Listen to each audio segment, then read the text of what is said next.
Hello friends, ఎలా ఉన్నారు అందరూ?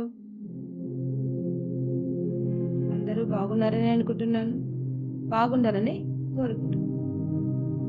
ఈరోజు నా రెసిపీ వచ్చేసి సింపుల్ సేమియా పాయసం. ఎంతమందికి సేమియా పాయసం అంటే ఇష్టమండి? కమెంట్‌లో చెప్పండి.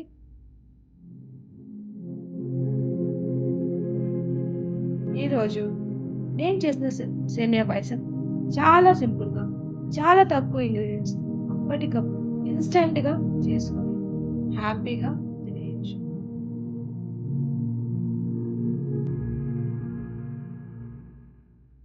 ఎవరైనా సడన్‌గా ఇంటికి గెస్ట్ వచ్చినా, లేదా మనకెప్పుడైనా స్వీట్ క్రేవింగ్స్ అనిపించినా, వెంటనే మనం దీన్ని చేసుకొని హ్యాపీగా తినేయొచ్చు.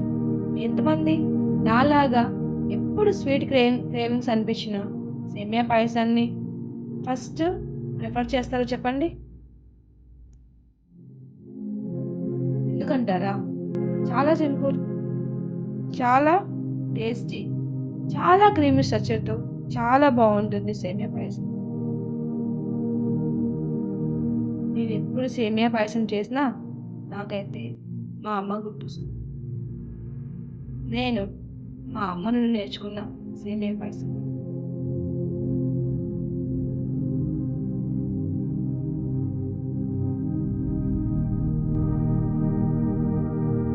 సేమియా అలా రోస్ట్ అవుతూ ఉంటే, అలా నెయ్యిలో వేగుతూ ఉంటే ఎంత బావుంటుంది కదండీ స్మెల్. తర్వాత ఆ సేమియా వేగిన తర్వాత అందులో పాలు వేసి కాసేపు అలా స్టిర్ చేస్తే చాలా క్రీమీ స్ట్రక్చర్ చాలా బాగా వస్తుంది. కొంచెం ఓపిక ఉండాలండి చేసేటప్పుడు. సేమియా పాయసాన్ని అలా కొంచెం ఓపికగా చేశామంటే చాలా క్రీమీ టెక్స్చర్‌తో చాలా బాగా ఉంటుంది సేమియా పాయసం. నాకైతే చాలా ఇష్టమండి. ఎంతమంది ఇలా సేమియా పాయసాన్ని ఇష్టపడే వాళ్ళున్నారు? Comment commenting in comment box.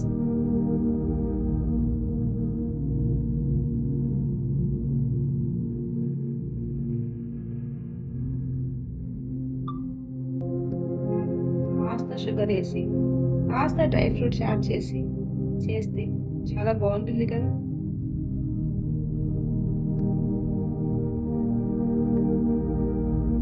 Video నచ్చితే లైక్ చేయండి friends. Like, share, subscribe my channel for simple homemade sweets.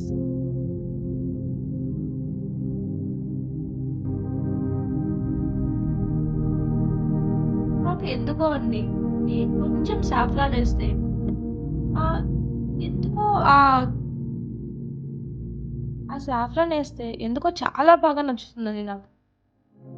మీరు గూడా ఇలాగే యూజ్ చేస్తారా సాఫ్రాన్‌ని?